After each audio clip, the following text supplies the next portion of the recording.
A lot of this isn't going to make sense to you, and I'm sorry about that. I'm just going to start at the beginning, with the house.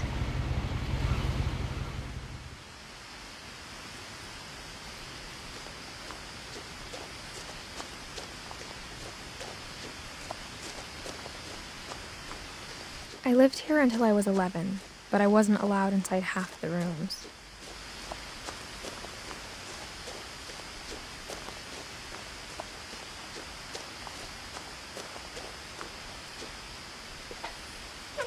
Inside the mailbox were bills from 7 years ago, marked urgent, open immediately.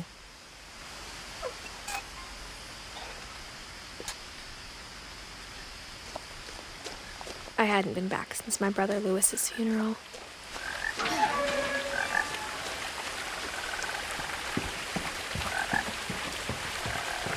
In her will, my mother left me a key, but didn't tell me what it unlocked. Maybe she thought I'd know. Or she thought that the mystery would be enough to bring me back.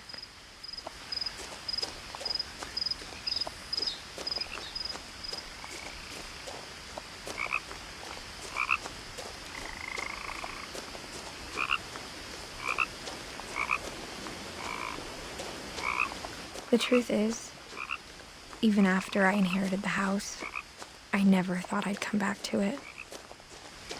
But now I had questions about my family that only the house knew the answers to.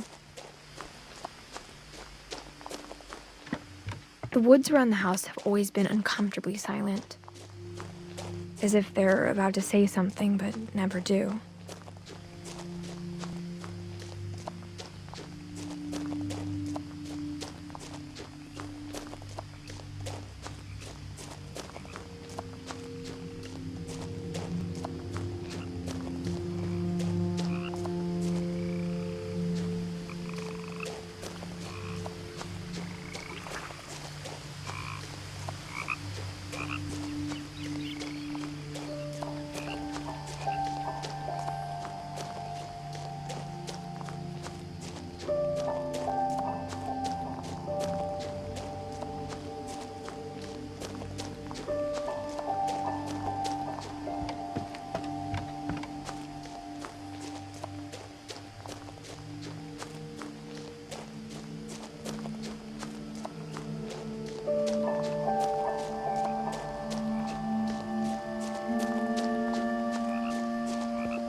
No one had driven this way in a long time, but I saw a few hoof prints.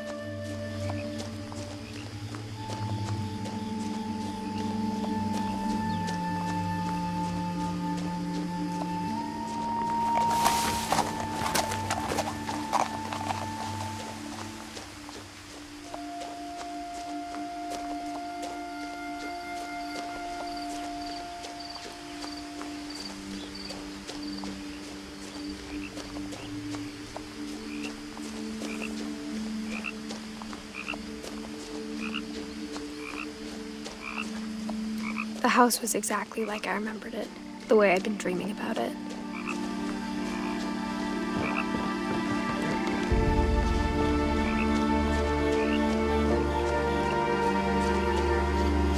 As a child, the house made me uncomfortable in a way I couldn't put into words.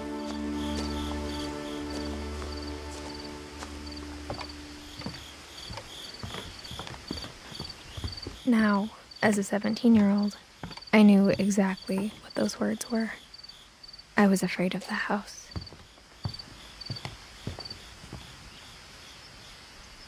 I hoped the key might unlock the front door. It didn't.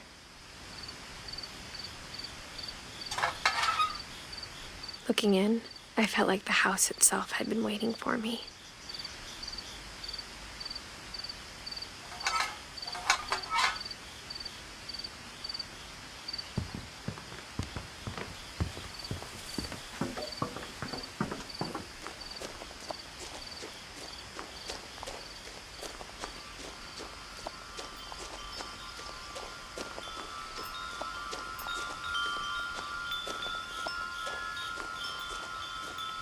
house felt like it had always been here. Even the swing set was older than my mother.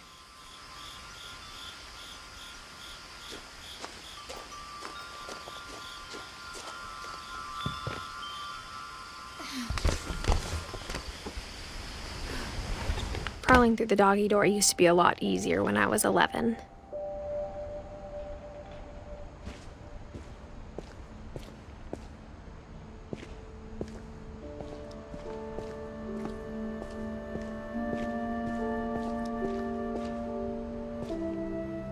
The power had been turned off the night we left. For the first time in years, I felt like I was home.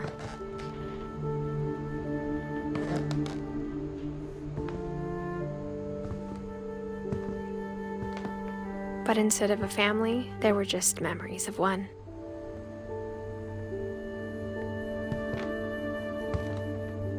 Like how after Louis started working at the cannery, we all got sick of eating salmon, except our cat, Molly.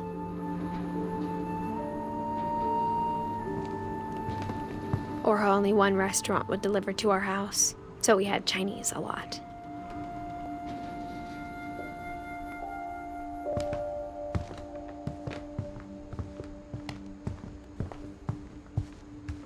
The table was still a wreck from the night we left.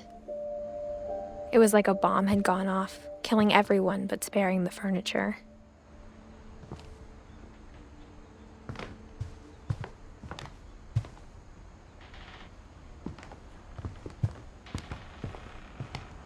My mom was the only one of us who could imagine Great-Grandma Edie living in a nursing home.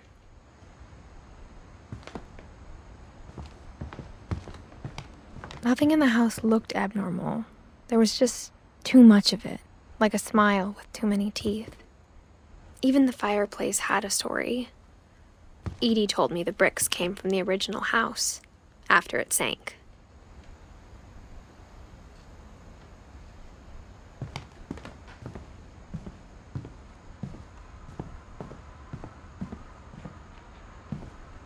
A lot of things got left behind in the whirlwind of that last night.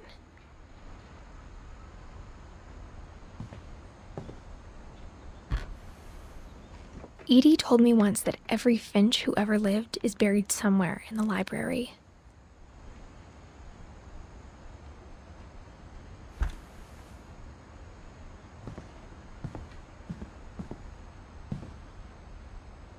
After Milton disappeared, Mom sealed up all the bedrooms. Then Edie retaliated and drilled peepholes.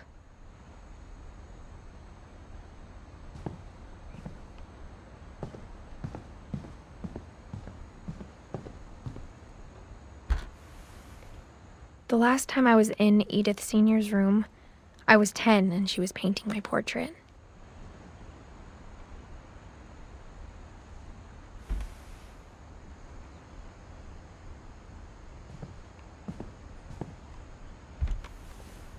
As a kid, I just assumed every house had peepholes and sealed rooms you weren't allowed inside of.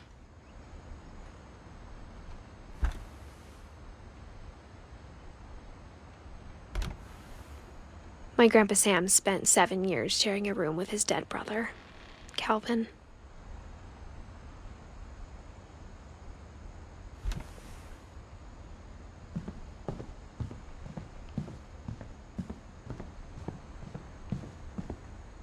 Whenever people ask me about my family, the first thing they always want to know about is Barbara.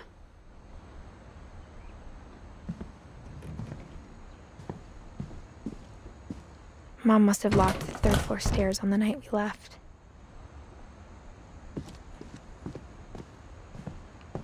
Edie's father, Odin, built the original house.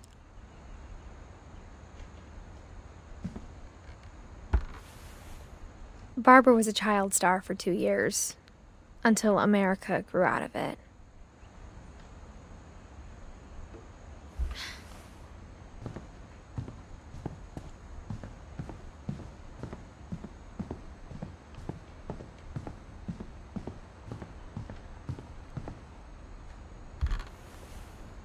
Molly always seemed like a girl I could imagine being friends with, if she hadn't died in 1947.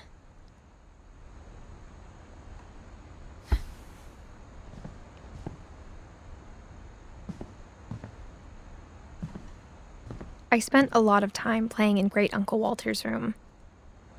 I think my mom sometimes regretted not sealing it up.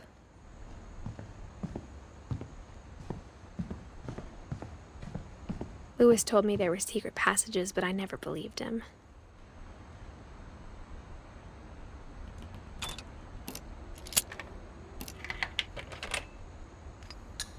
Turns out, my mom was really good at keeping secrets. Now it was time to find out what my mom had been afraid of.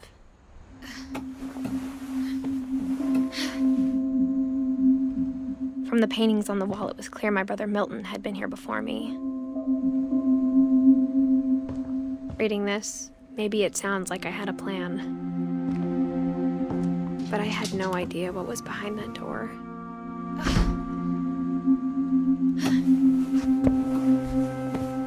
Just like I had no idea where all this was gonna lead.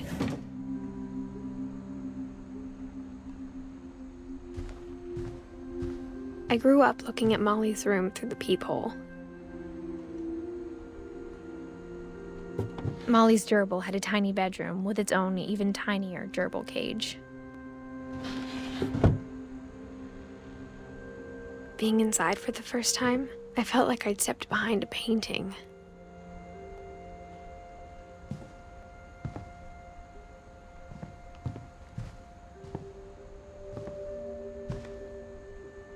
I got the sense Edie had spent a lot of time here, before my mom sealed the doors.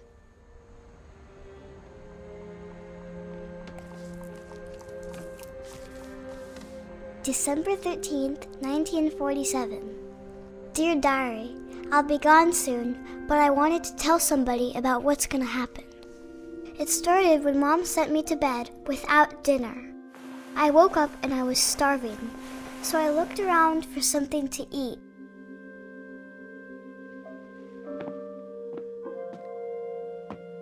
My Halloween candy was all gone.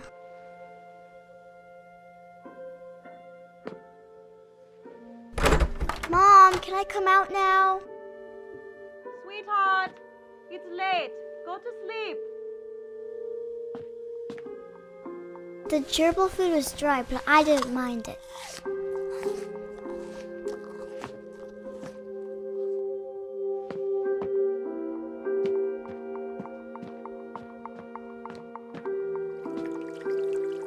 I thought about eating Christopher, but I held back.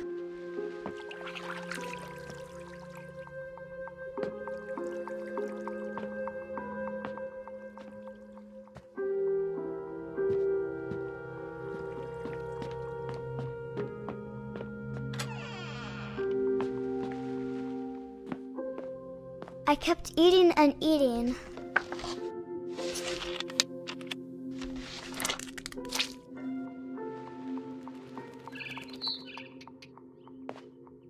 I ate a lot of things that night.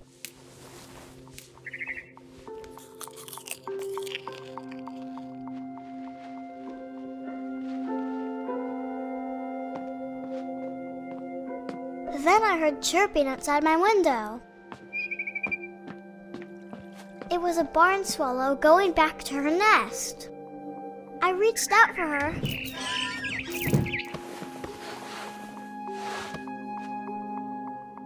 And suddenly,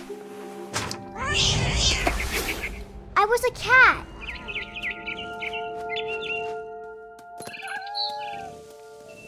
I tried to be quiet, but the bird was really scared.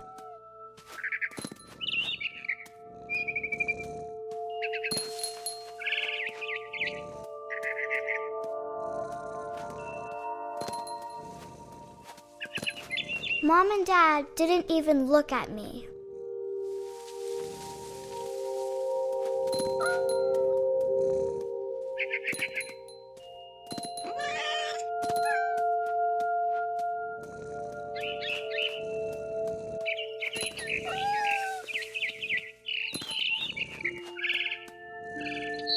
I jumped and I almost got her.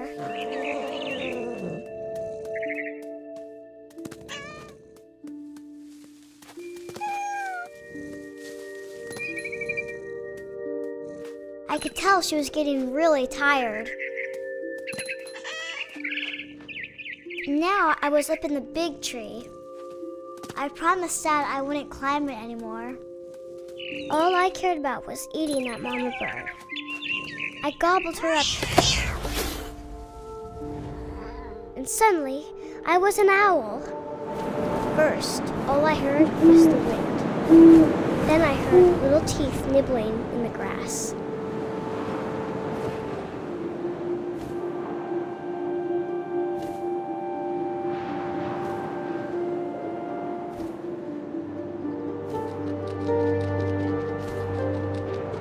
Rabbits.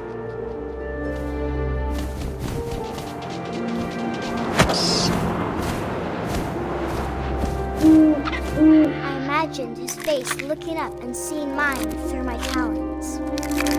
I swallowed him up, and I didn't chew one bit. Then I flew off to find something bigger.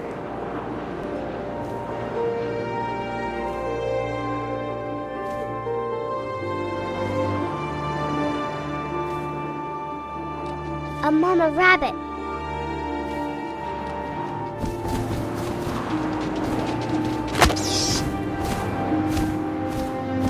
She was almost too big to carry. I started choking, but I couldn't stop eating.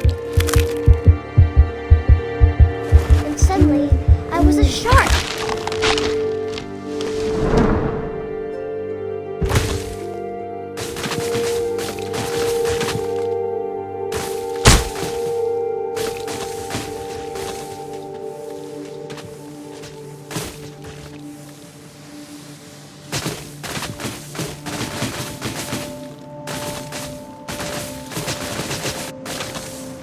I rolled off a cliff and into the ocean.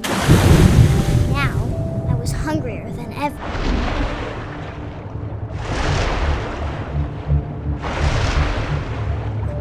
I wanted fat, juicy seals.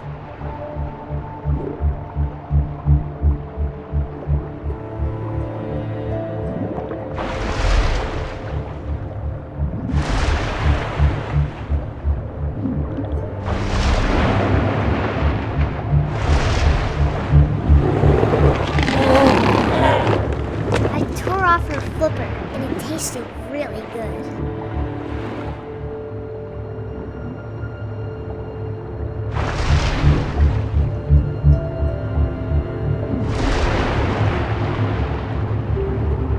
I grabbed on tight, but I was so hungry, I jumped out of the water.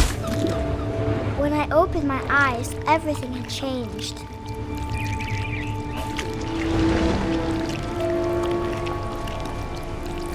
Now I was a monster, and I smelled people everywhere.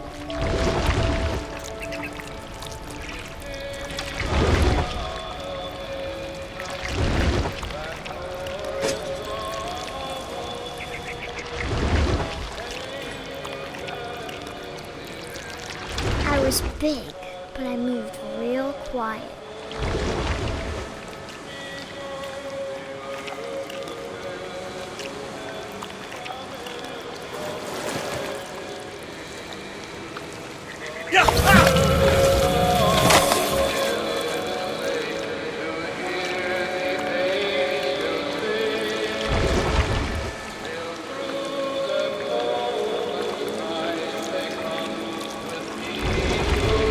I wanted to stop, but also I didn't.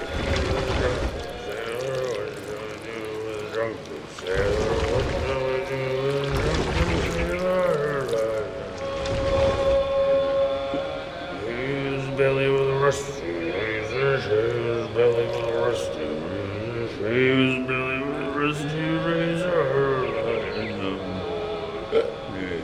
What shall I do with a drunken sailor? What shall I do with a drunken sailor? What shall I do with a drunken sailor? The captain's daughter, put him in bed with the captain's daughter, put him in bed with what shall I do with a drunken sailor? What shall I do with a drunken sailor? What shall I do with a drunken sailor?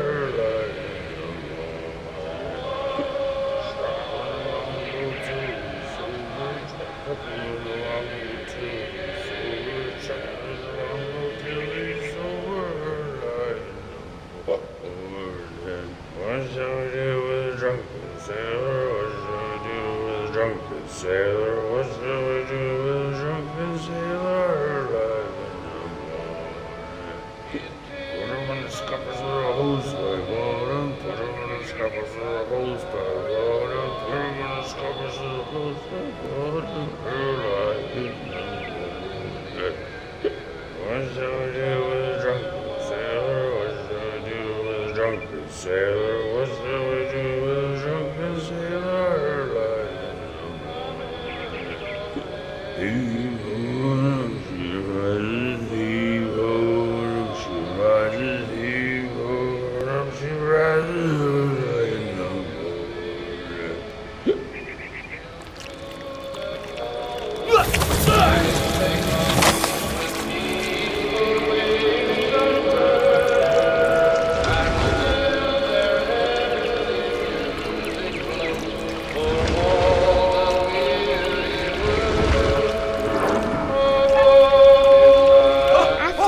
Passenger, I was still hungry, and across the water I smelled something new, something I had to have, so I swam towards it.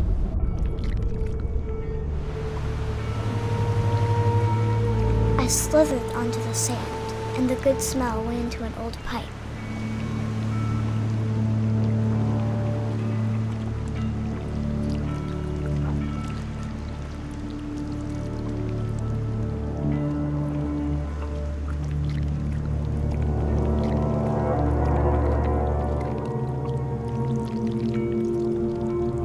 I got closer and closer.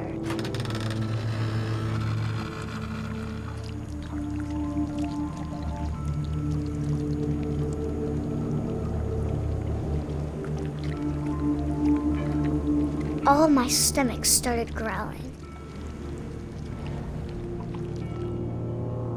And suddenly, I was me again. I held my breath for a long time, but I couldn't hear anything. I think it's waiting for me to fall asleep. But it's not going to wait much longer. It needs to feed, and we both know I will be delicious.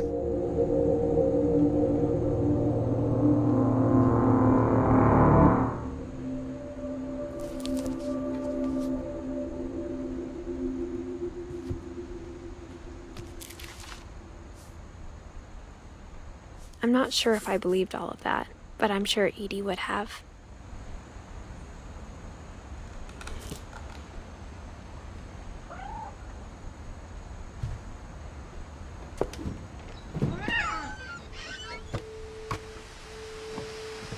This will be obvious later, but my mom never told me any of these stories. Edie would have, but Mom didn't like bringing up the past. Though, when we adopted a stray kitten, she was the one who named it Molly.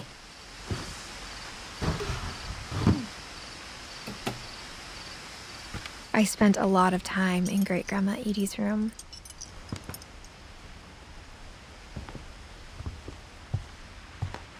Louis died a week before we left, but Edie had already started to memorialize him.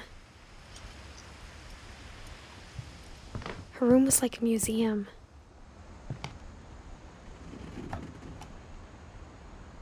For 500 years, the Finches have been famous throughout Norway for their fortune and misfortune. Odin Finch buries the latest victims of the family curse, his wife Ingeborg and their newborn son, Johann. On January 7th, 1937, he set sail with his family and his house, hoping to leave the curse behind. But 40-foot waves off the coast of Washington send the house and Odin to the bottom of the sea. Odin's daughter Edie, with husband Sven and baby Molly, step ashore on their new home, Orcas Island. Odin Finch is the first to be buried in the new family cemetery. His daughter Edie is already dreaming of a new Finch house.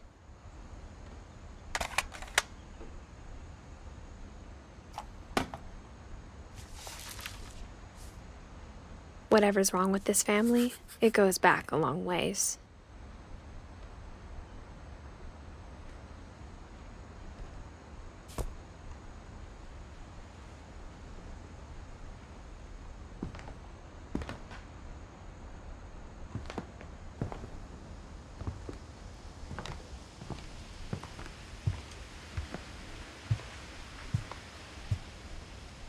When Edie told people Sven was killed by a dragon, she could also have said he was building a dragon-shaped slide that collapsed. She could have, but she didn't.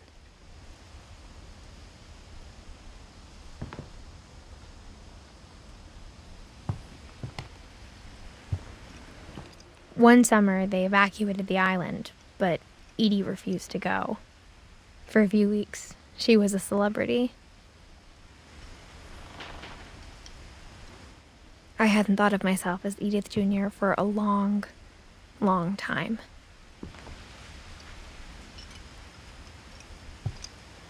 Edie gave a big interview about a mole man living under the Finch house. My mom was furious.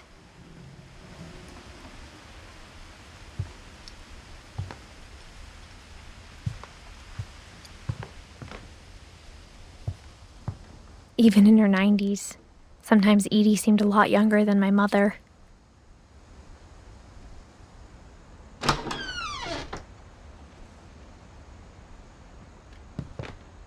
The only trace Grandpa Sam's first wife, Kay, left on the house was the pink bathroom. It was a pretty big trace.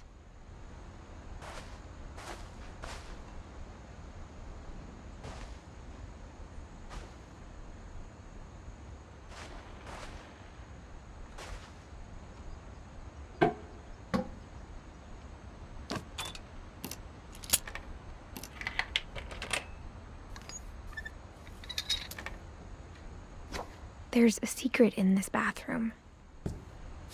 It's in the last place you would look. It isn't in the cupboard. It's hidden in this book.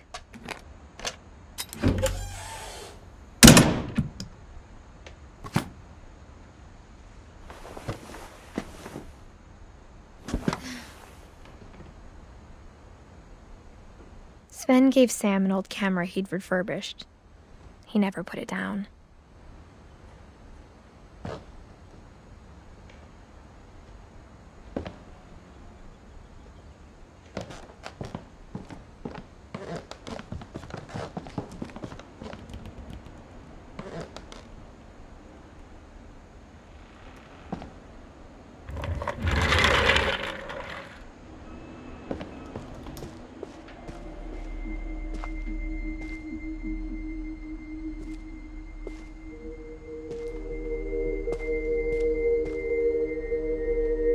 I knew Grandpa Sam had a twin, and that he never talked about him.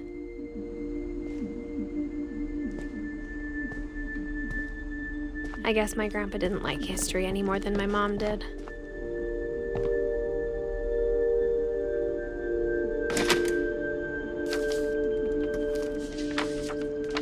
How I Want to Remember My Brother by Sam Finch. The thing I remember is that when he made up his mind, that was it. My brother said he'd die before he ate another mushroom, and he did. At Barbara's funeral, we swore he'd never be afraid again, and he wasn't. I think Calvin always wanted to fly.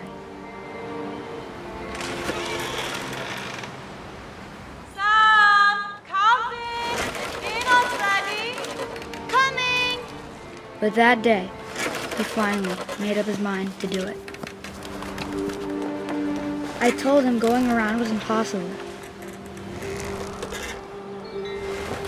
Maybe if I hadn't said that.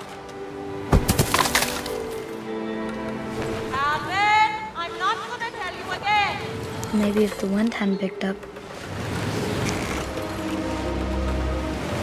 Then maybe he'd still be here. But I doubt it. I think he'd already made up his mind.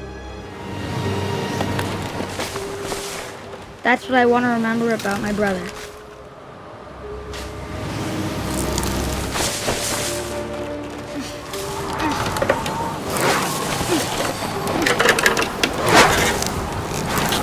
The day he made up his mind to fly.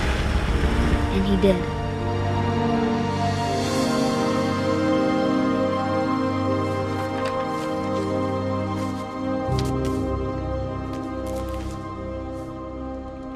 Calvin's story felt strangely familiar. When I was younger, I remember trying to do the exact same thing.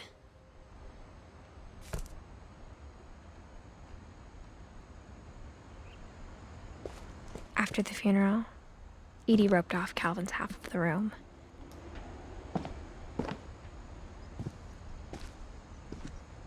Mom said Grandpa Sam enlisted at 18 and never set foot in the room again.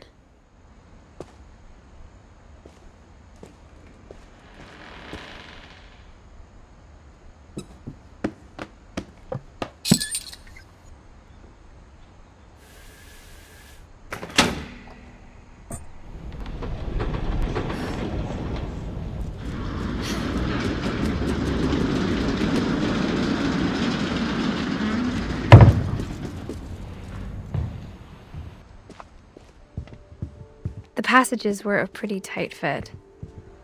They'd obviously been built for smaller hands and bellies.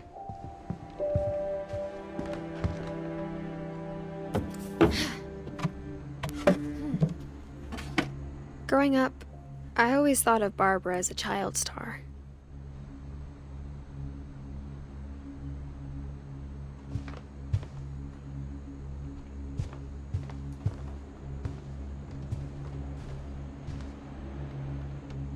I never thought about how hard it must have been for her afterwards.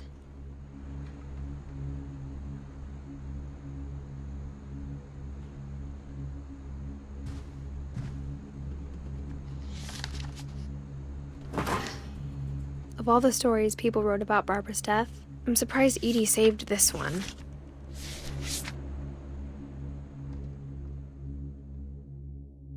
Old Jack here with another ghastly tale inspired by America's most unfortunate family. I'm calling it The Surprise Ending of Barbara Finch. As a child star, Barbara was famous for her scream. Now at 16, she was all washed up. A has-been. But in a lucky break, she'd been asked to perform her signature scream at a local convention for monster movie fans. It was just the boost her career needed. Unfortunately, her scream hadn't aged well. Getting better. I think you just need the right motivation. Her biggest fan and current boyfriend, Rick, was about to demonstrate when... Now that was a great scream. It was Barbara's father, Sven. He'd slipped into a table saw and had to be rushed to the emergency room. So Barbara got stuck babysitting her youngest brother, Walter. Her convention comeback was cancelled. Okay, I'm hearing frustration, but I'm not hearing terror.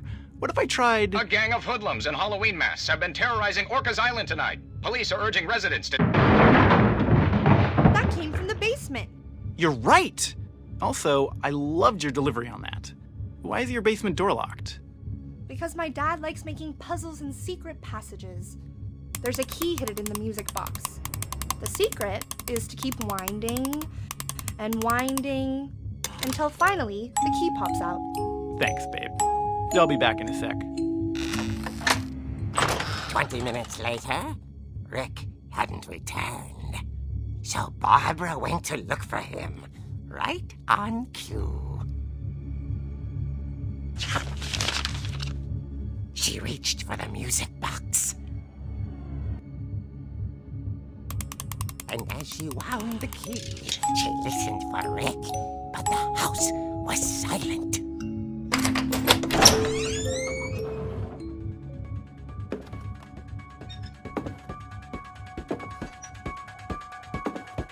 She found Rick's crutch and imagined the worst.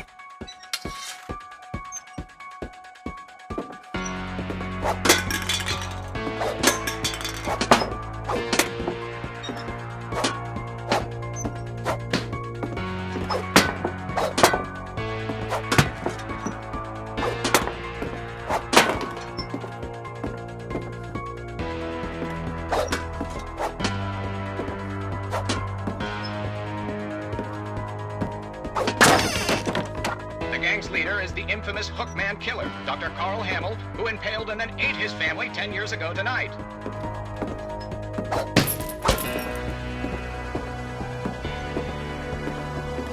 The old fridge rattled and grew still.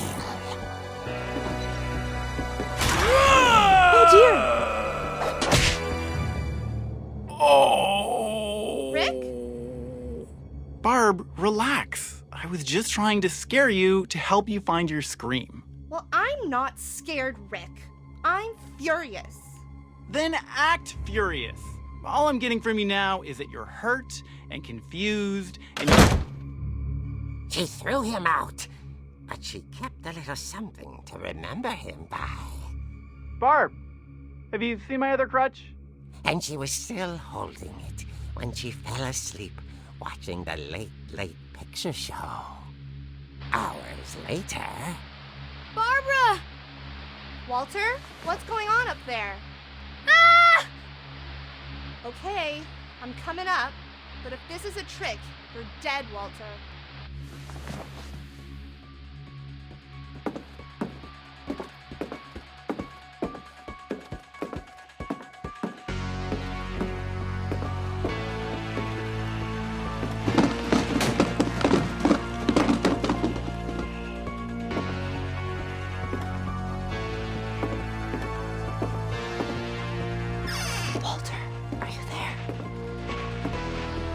Walter had vanished, but his bedside radio was still on. Orcas Island police describe the man as 6 feet tall, with a steel hook for a hand. Residents are urged to lock all doors and windows and notify the police of any suspicious activity. Barbara turned, saw the Hookman, and was speechless. He was quite smashing.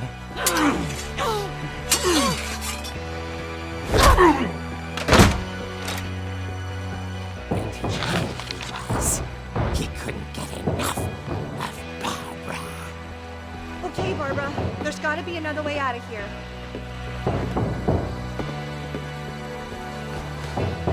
That night, she played her part beautifully.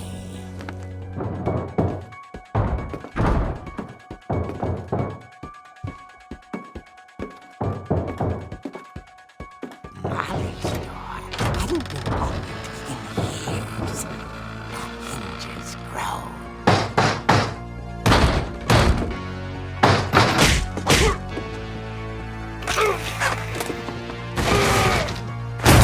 He wasn't moving, but she sensed the story might not be over yet.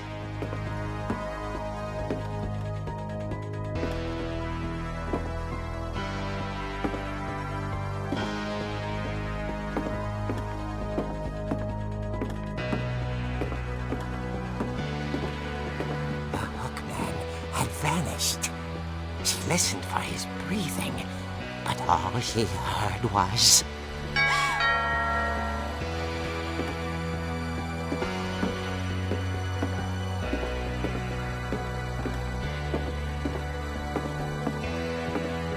At the door, she heard whispering.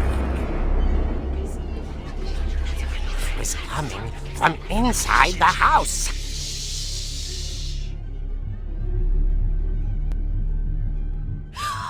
Oh dear. The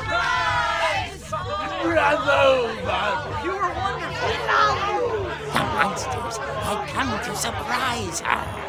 For Barbara, it was a dream come true. Then she saw what kind of monsters they were, and she realized what was about to happen.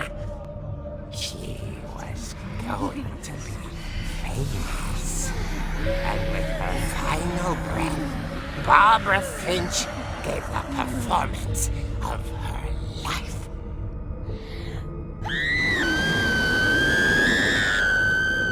I wasn't there myself, but I hear Barbara was magnificent. Poor girl. She had a taste for stardom. But unfortunately, so did her fans. Of course, the police blamed it all on poor Rick, who disappeared the same night. And little Walter, hiding under his bed the whole time. He took it all pretty hard, but that's another story. As for Barbara, tucked inside the music box was all they ever found of her. Her ear. Now that's what I call a real eerie tale.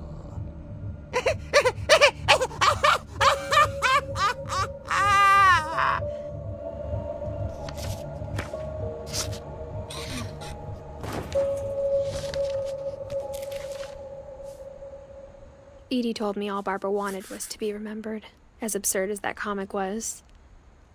Maybe what Edie saw was a happy ending.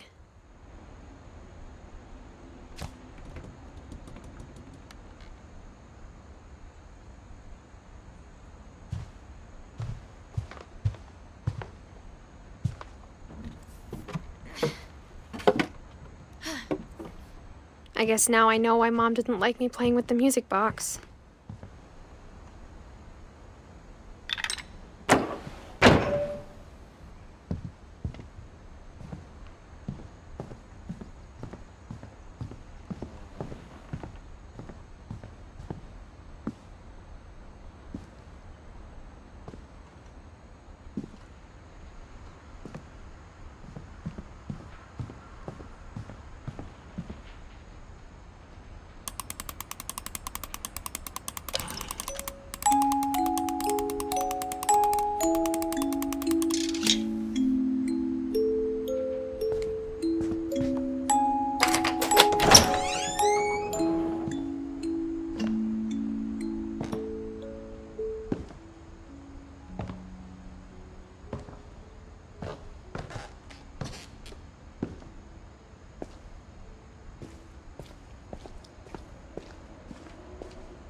Mom said the basement was off limits, unless I wanted another tetanus shot.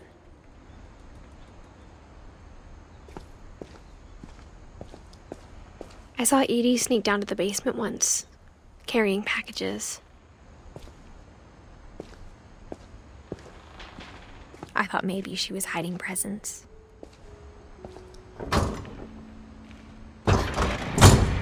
It turned out she was hiding a lot more than that.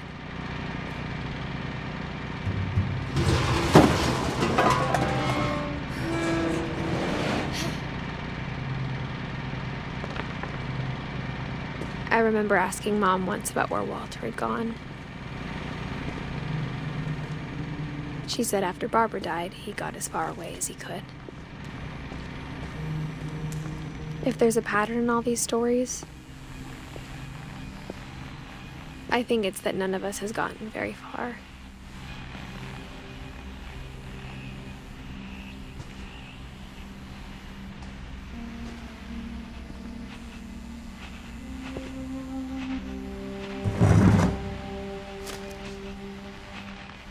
Goodbye, everyone. I can't believe I've been down here for 30 years. On that first day, after the shaking started, I didn't think I'd survive a week.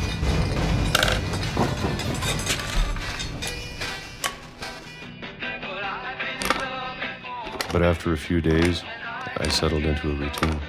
That's what kept me sane. Having a schedule, living for today. I always expected to be dead tomorrow. But if you wait long enough, you get used to anything.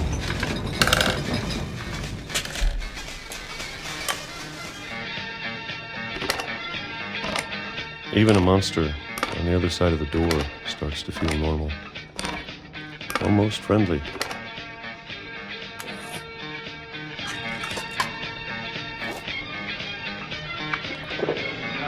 And then one day, everything just stopped. Whatever that thing was, it was gone. Maybe it got tired of waiting. Or maybe I just got tired of being afraid.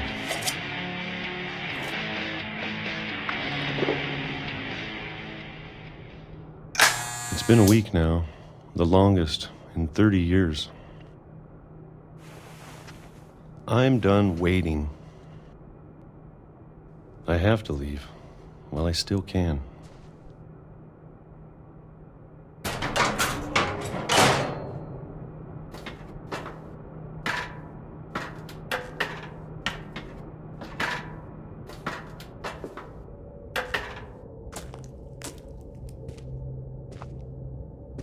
I know it's out there, somewhere. Whatever killed Barbara and Molly and Calvin.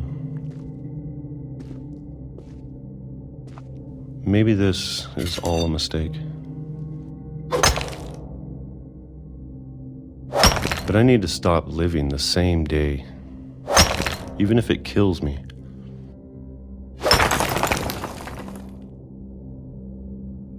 Whatever's out there, I want you to know I'm ready for it. I'm going to appreciate all of it, especially the food. I don't mind if I only have a year left, or a month, or a single week. I'd be happy with one more day. I can already imagine the sun on my face.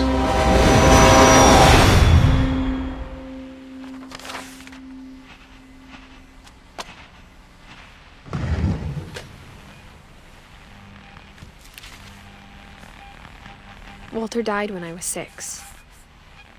I can't believe my mom never told me he was down here.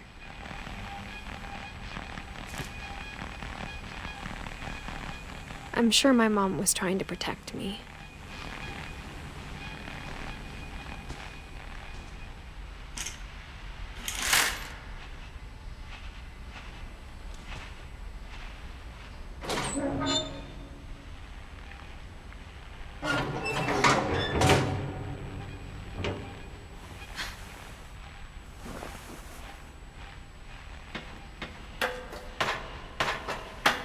Maybe she was afraid I'd end up like Walter.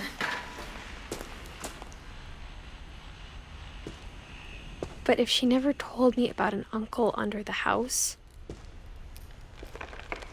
I can only imagine what else she was hiding. I don't want to make the same mistakes she made, trying to bury something that's still alive.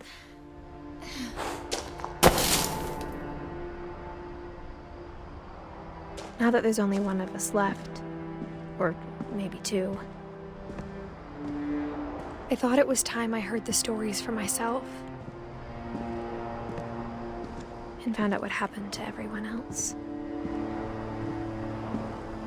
But now I'm worried the stories themselves might be the problem. Maybe we believed so much in a family curse, we made it real.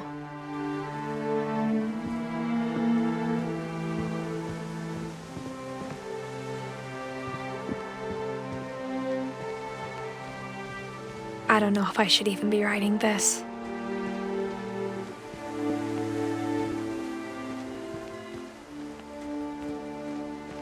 Maybe it'd be better if all this just died with me.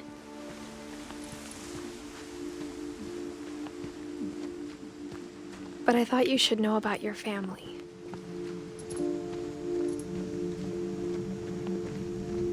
And the history you're a part of. Though to be honest, I feel as lost as you probably do right now.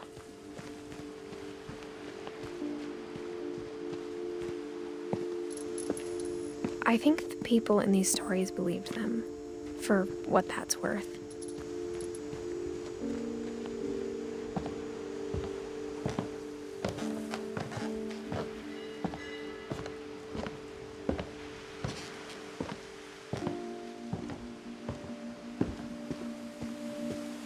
And when you look at the house, that history of imagination and stubbornness and madness, any of it seems possible.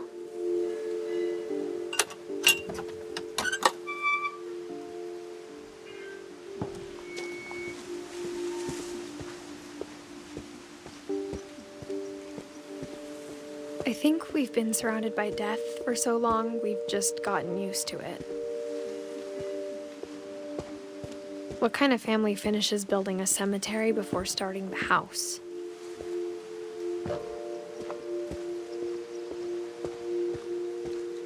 It's embarrassing for me to admit this, but the pet cemetery made me more uncomfortable than the human one. 3 of the gerbils were mine, and 2 had been my fault.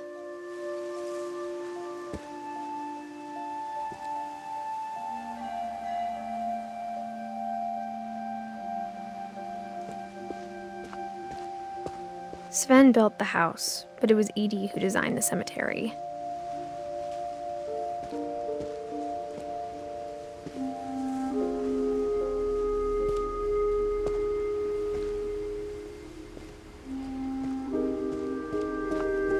I'm sure Odin's monument had been Edie's idea.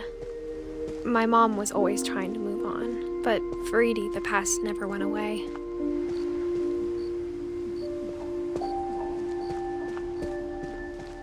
She could see it poking out of the water at low tide.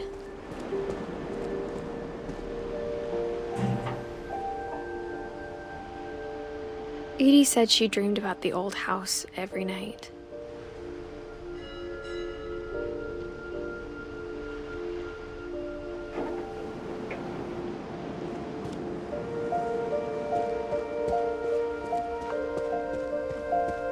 Edie's side was always easier for me to understand. But the older I get, the more I can see where my mom was coming from. Her dad had been pretty strict, but it wasn't enough to save her brothers. She was just trying to do better.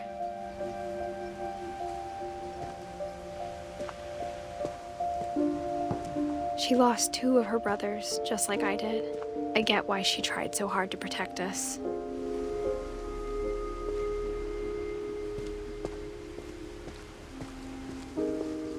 There's so many things I wish I could ask my mom now.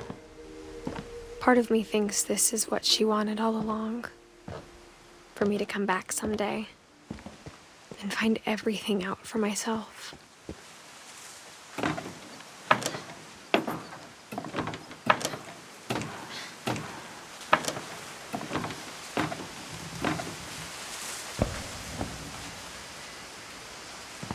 But looking back on it now,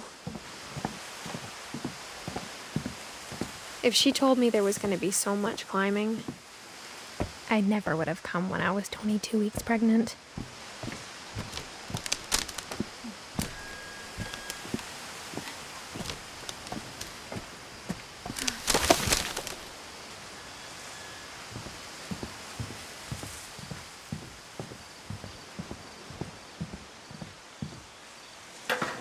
I never met Grandpa Sam, but I think he and my mom had a lot in common.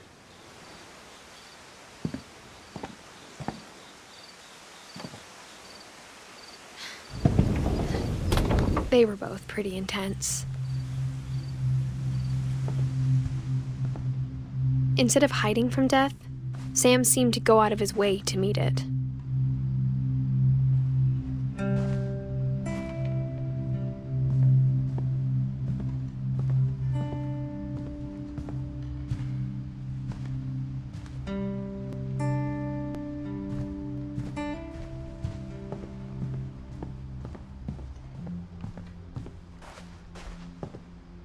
Sam spent his life shooting photos, but Mom said he got nervous being in front of the camera. I guess we're all afraid of something.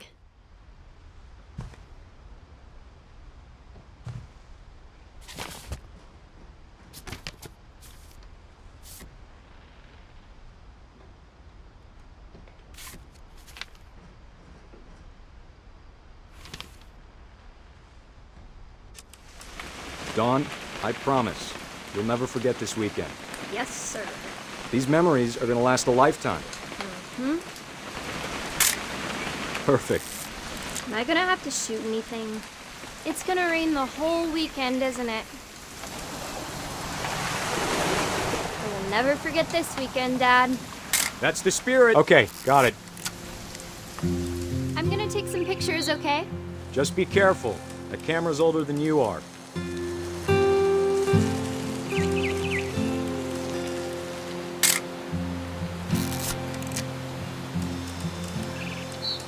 You're right, Dad. It's starting to clear up. Still freezing, though.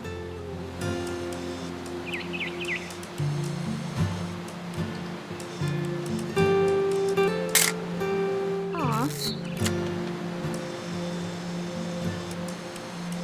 Definitely should not have drunk all that coffee.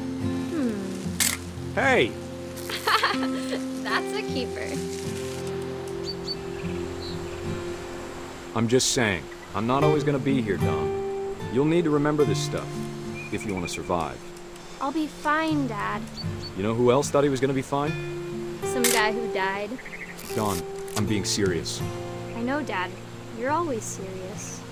Doesn't being out here make you want to chill out? Well, to tell you the truth, I haven't been out here in 20 years.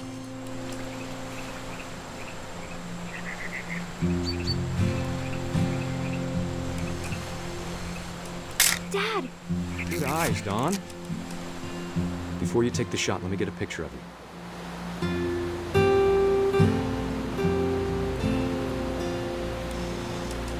Dad, Let me get behind you. do I have to do this? Don, you don't have to do anything. But if you want to survive, you'll need to be strong. Great shot, Don!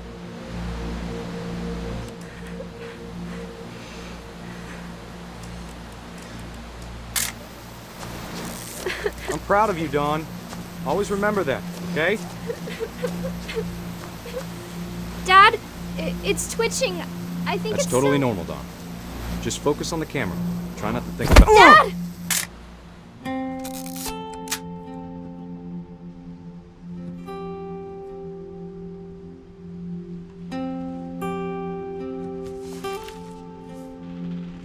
Of all these stories, that's the one I wish most that my mom had told me.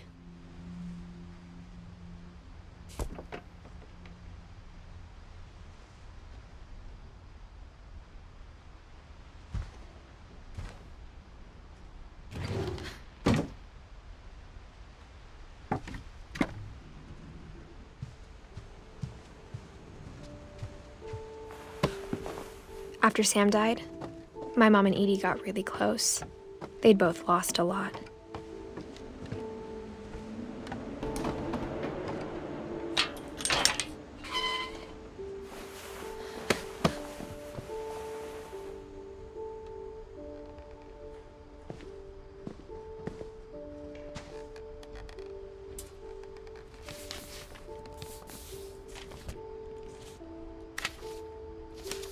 Dear Kay, do you remember the way Gregory used to laugh when he thought he was alone? Like something funny was happening, but only he could see it. I think he saw things the rest of us don't.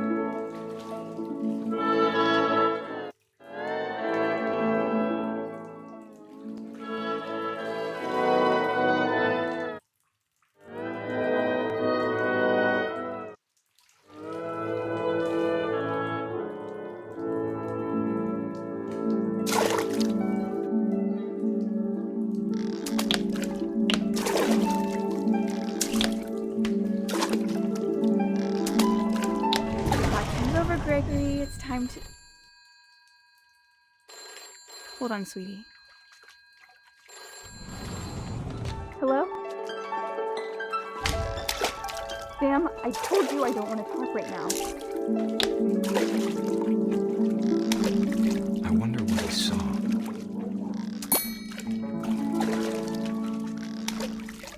What his world was like.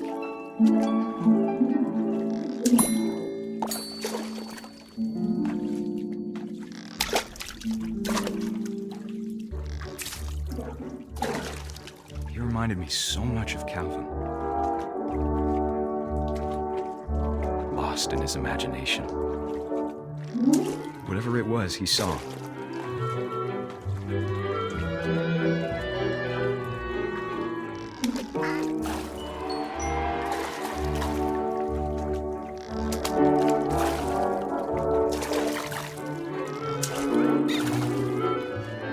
It sure made him happy.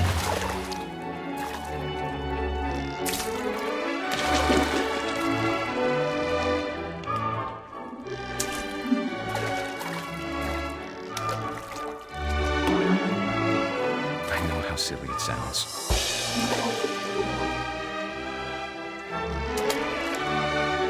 But I worried about a baby being too happy. But I could feel him slipping away. Sorry about that, Gregory. I know you did everything you could. Maybe if I hadn't called that night.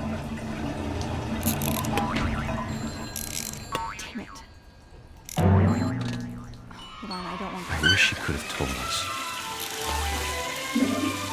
about the world he saw.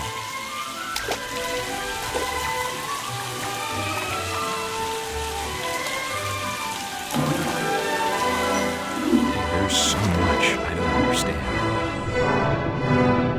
about Gregory, about everything.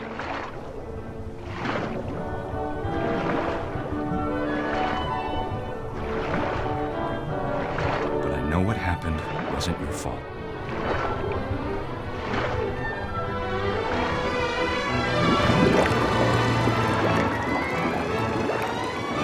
I'm sure he's happy.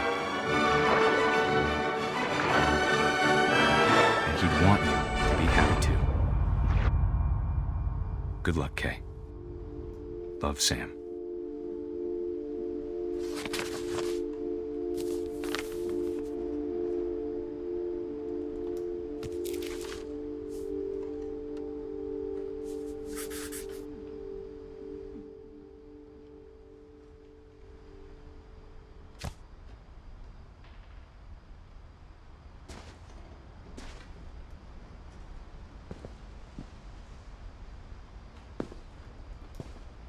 I can't imagine my mom ever writing poetry, and yet...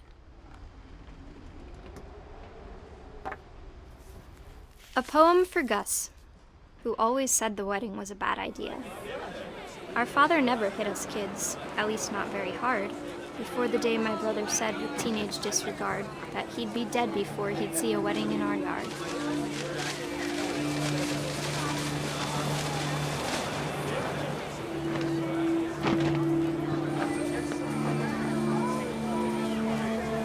My father made him come, of course, but Gus stood far apart, just flew his kite and bottled up the storm inside his heart.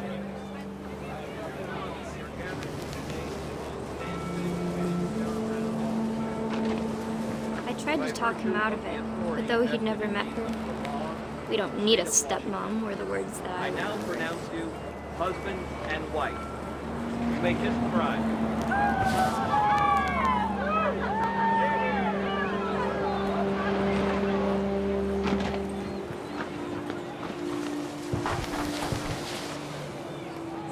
When the time for photos came, Dad ordered him to come here.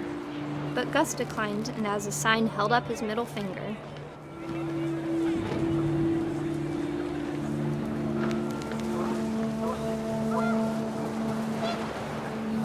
The wind picked up, and panicked geese appeared and quickly went. But all the humans did that day was go inside the tent.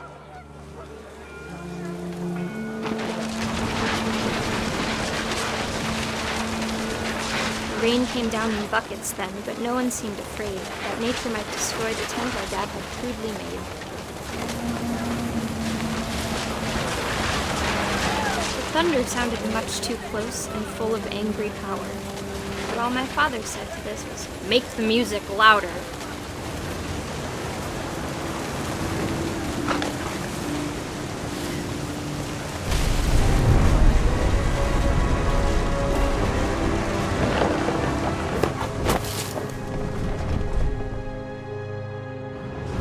I wish that I could truly say I thought about you on that day. Out there on the beach alone, just you, the wind, the sea, and foam. But I didn't, until we found you.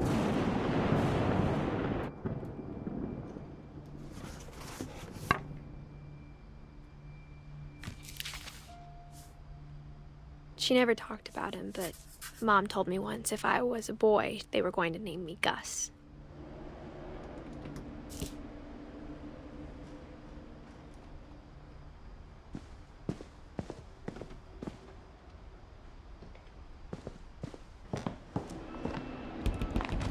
My mom moved up to the loft after her brothers died. At the time, it was as far away as she could get.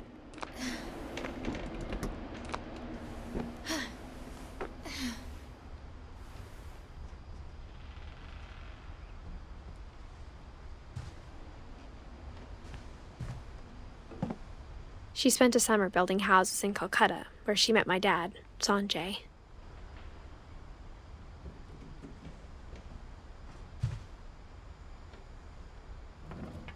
My mom moved to India a week after graduation and got a job teaching English. Louis was born a year later.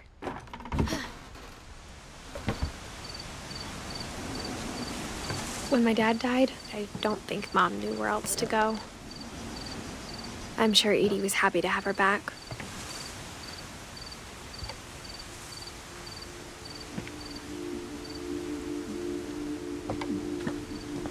The house had to get a little bigger, but Edie was used to that.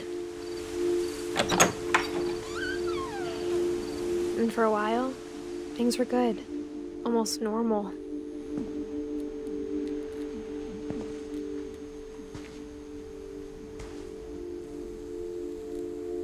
But it didn't last.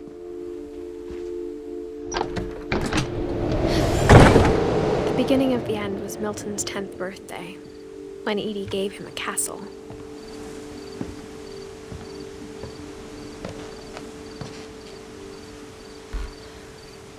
After Milton disappeared, the only thing he left behind was a room full of paintings.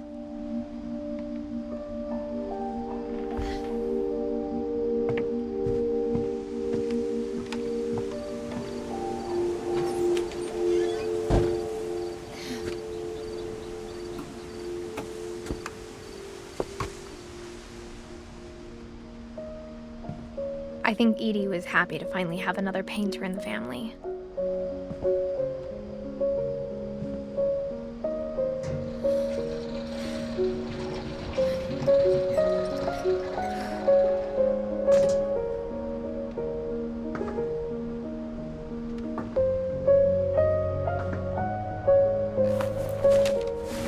Milton Finch in The Magic Paintbrush.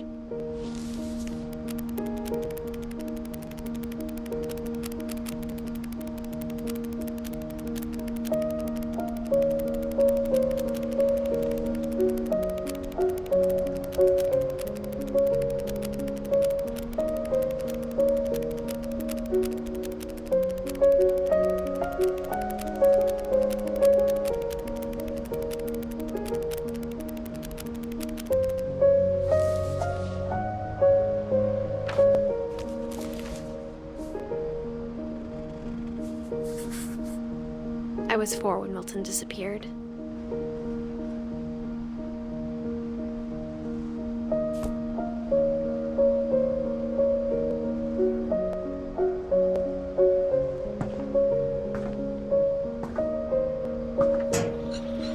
Mom spent months searching for my brother. Then she sealed the doors.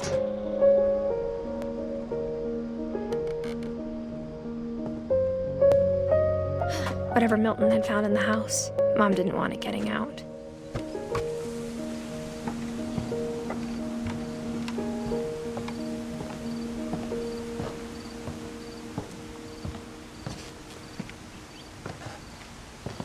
Mom definitely blamed Edie, but I think Louis blamed himself.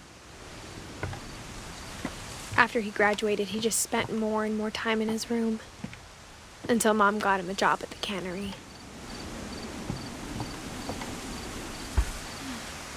Everyone always told me to stay out of Louis's room, except Louis.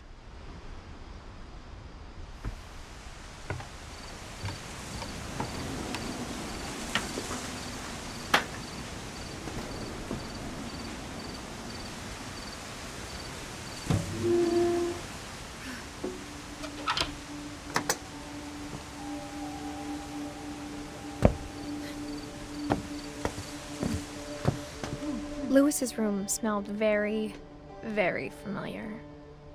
That part of him lived on.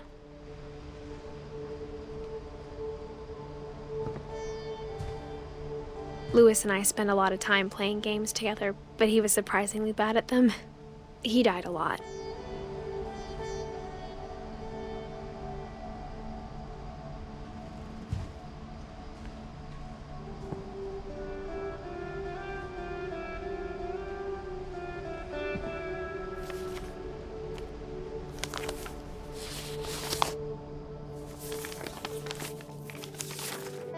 Dear Mrs. Finch, as Lewis's psychiatrist, I can understand your desire for an explanation.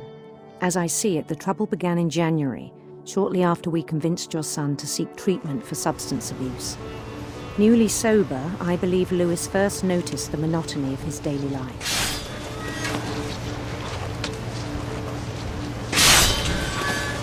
He kept working at the cannery,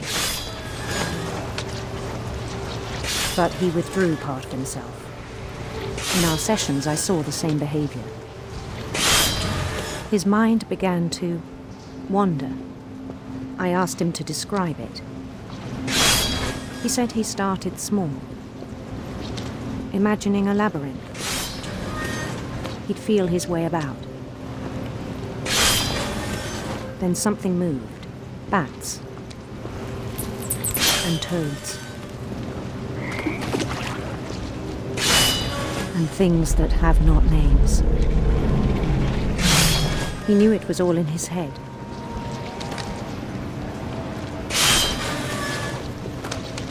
But he took it very seriously. I had hoped he'd find himself.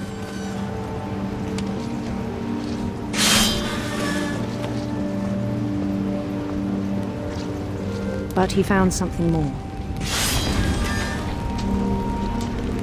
I worried about him then. Daydreaming at the cannery. I spoke with his boss.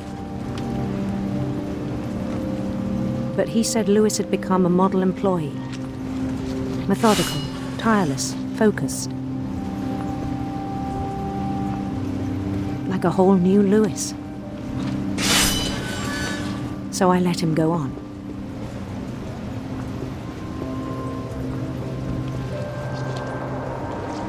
I even encouraged him. It seemed very promising at first.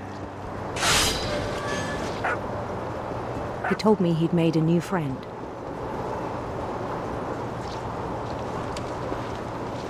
On the edge of a city he named Lewis Topia. He built the city up slowly, brick by brick. Then he made musicians.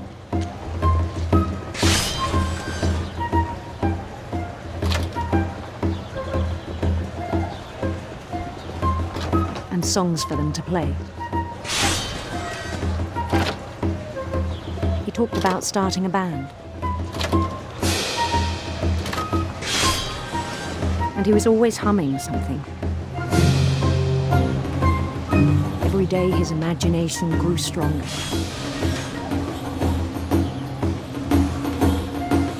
He no longer spoke at the cannery.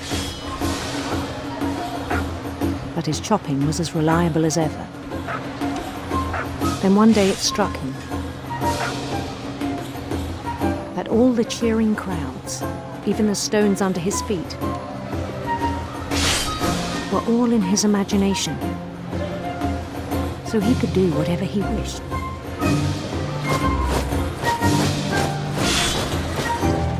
He held an election for mayor. And he won. They begged him to stay, but his mind was already wandering. It became a game for him.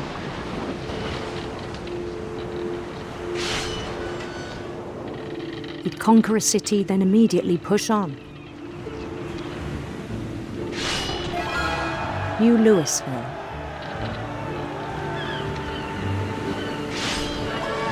St. Louis.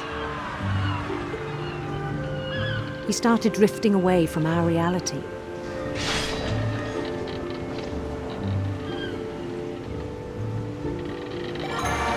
Minneapolis, until one day he forgot to go home from the cannery. Even as his mother pleaded with him, part of Louis kept sailing on.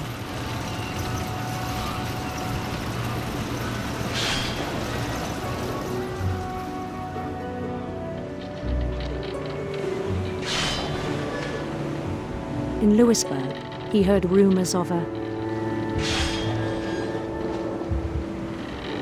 handsome queen.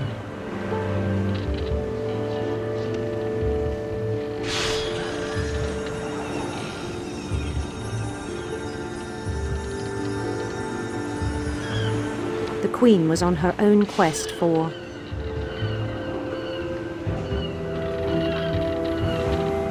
radiant rainbows.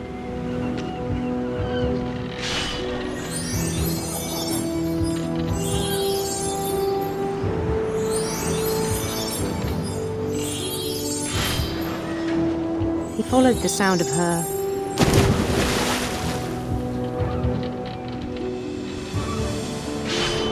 silver harp.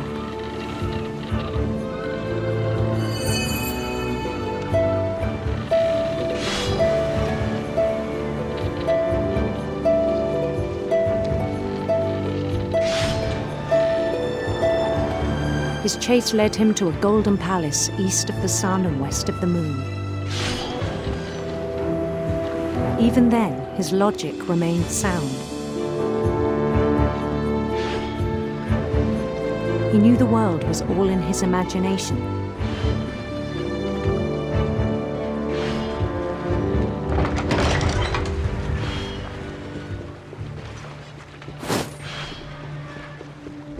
But he was so proud of having created it. In his own eyes, he'd become something greater than a king.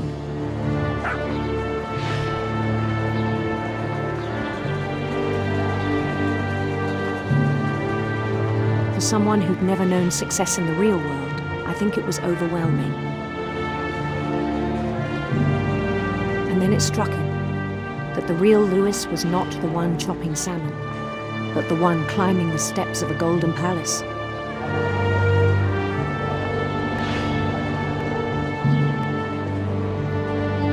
My imagination is as real as my body, he told me. It was hard to argue with him.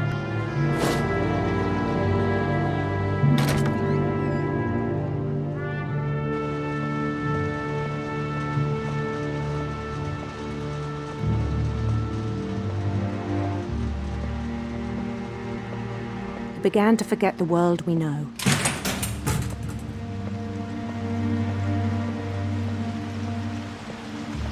I think it pained him to remember Louis, the cannery worker.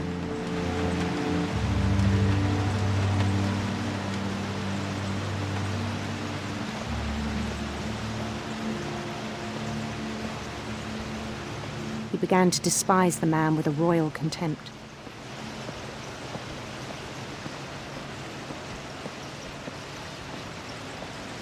I still thought I could save him. Even after he said he was being crowned king over all the lands of wonder. The palace would be packed with his companions.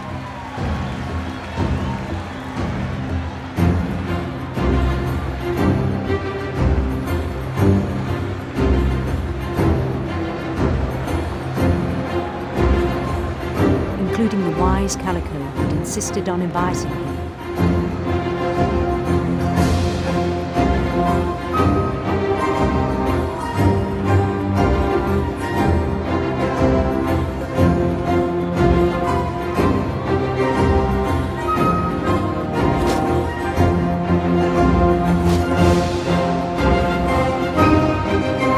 His queen waited, holding his crown.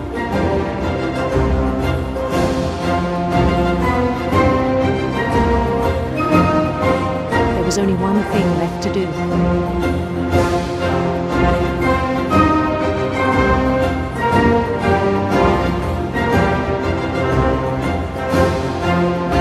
Bend down his head.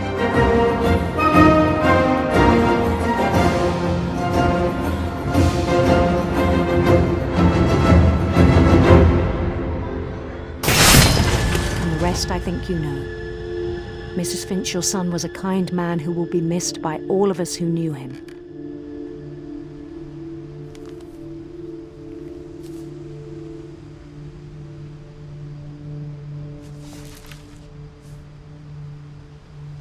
My brother was really cool. I wish you could have met him.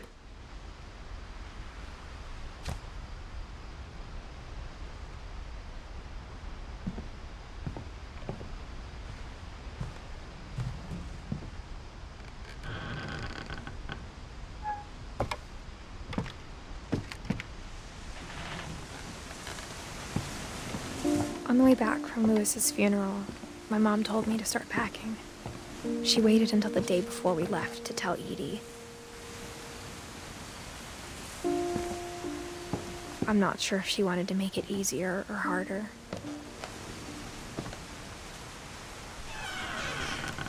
I wish we'd stayed.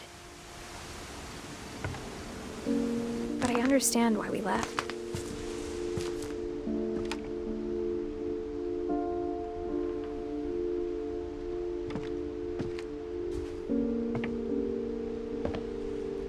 My mom ended up leaving everything behind.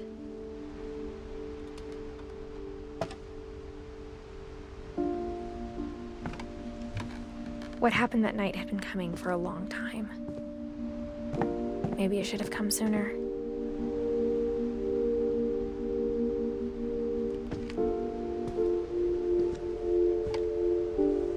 But it had to end one way or another. All that's left now is to tell you about that last night.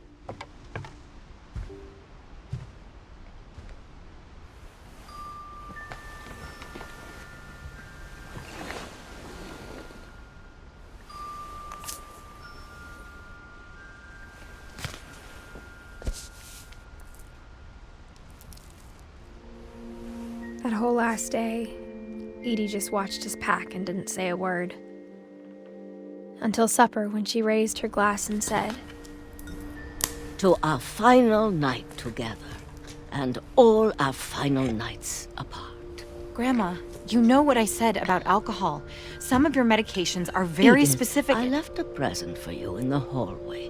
Why don't you go open it? The grown-ups have to argue now. I'm sorry, you're right.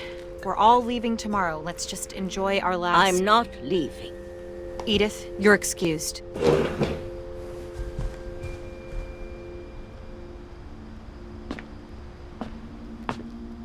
The power had been shut off that morning, but Edie always had plenty of candles. When my mom sealed the library, I don't think she knew about the other entrance. Or that Edie had a key to it.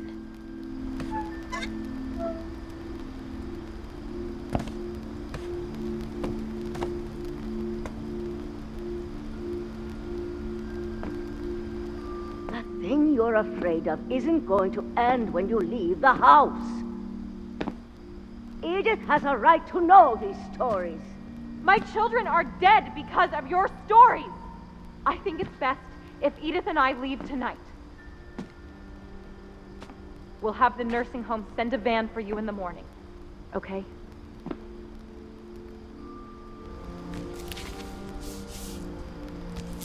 Dear Edith, there's so many stories I wish I could tell you, but there's only time for one. This is about what happened on the night you were born.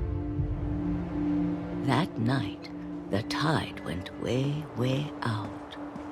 It was the first and last time I ever saw the old house aground. There'd been an earthquake out in the middle of the ocean. They called it the lowest tide in 1,000 years. God, it smelled awful. You know, I've seen that house every day of my life.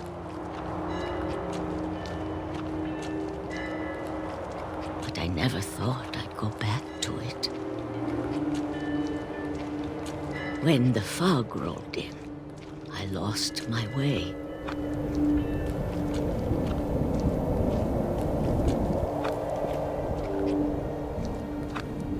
I got turned around.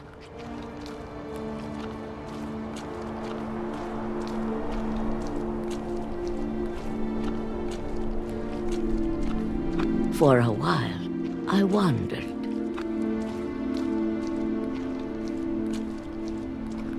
I started seeing things.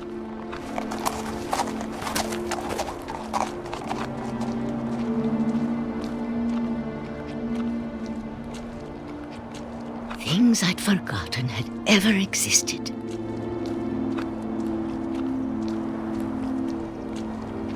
But when I saw them, they felt like old friends. That night, a lot of things came back to me. Or maybe I came back to them.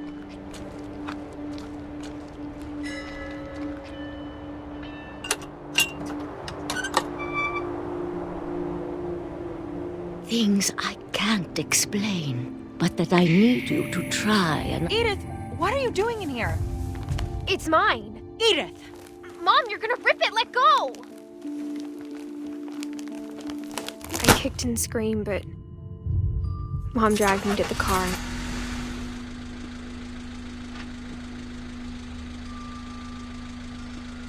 I never saw Great-Grandma Edie again. The next morning, the van came to pick her up, but she was already gone. After that, we moved around a lot.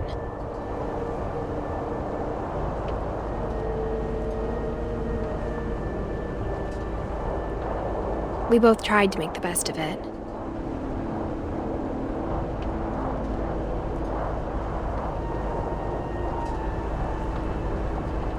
A few years went by.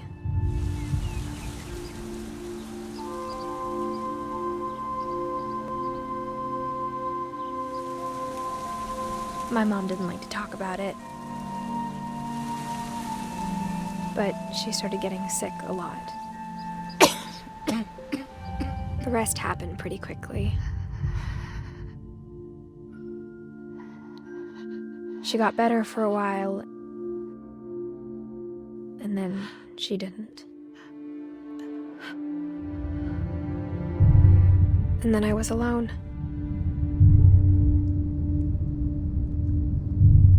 The last Finch left alive.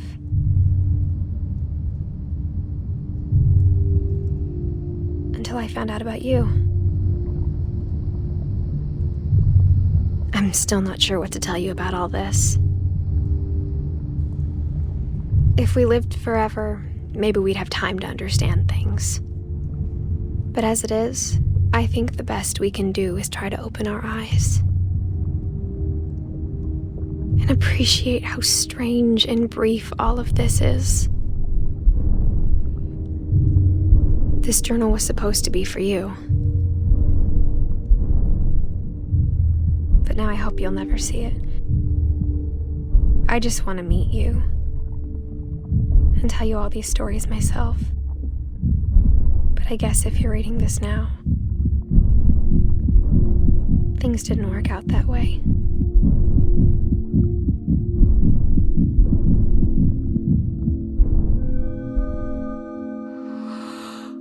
This is where your story begins. I'm sorry I won't be there to see it. It's a lot to ask, but I don't want you to be sad that I'm gone. I want you to be amazed that any of us ever had a chance to be here at all. Good luck.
I knew Grandpa Sam had a twin. And that he never talked about him. I guess my grandpa didn't like history any more than my mom did.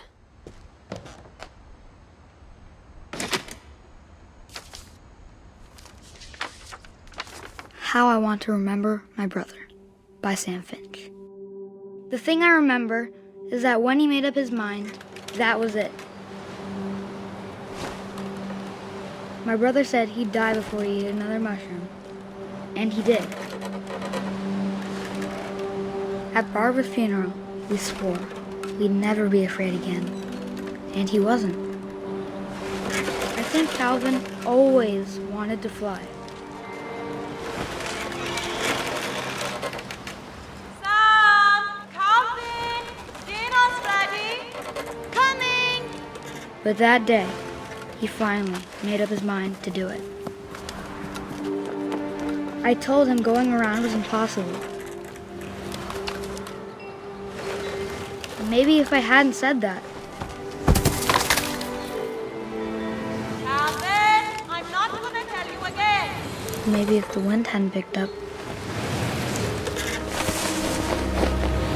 Then maybe he'd still be here. But I doubt it.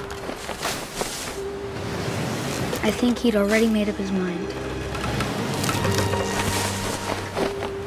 That's what I want to remember about my brother.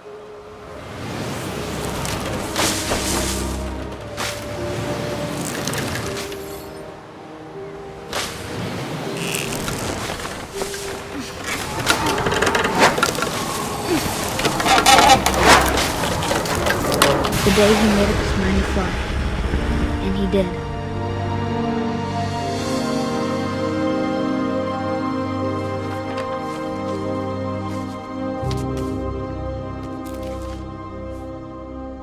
Calvin's story felt strangely familiar. When I was younger, I remember trying to do the exact same thing.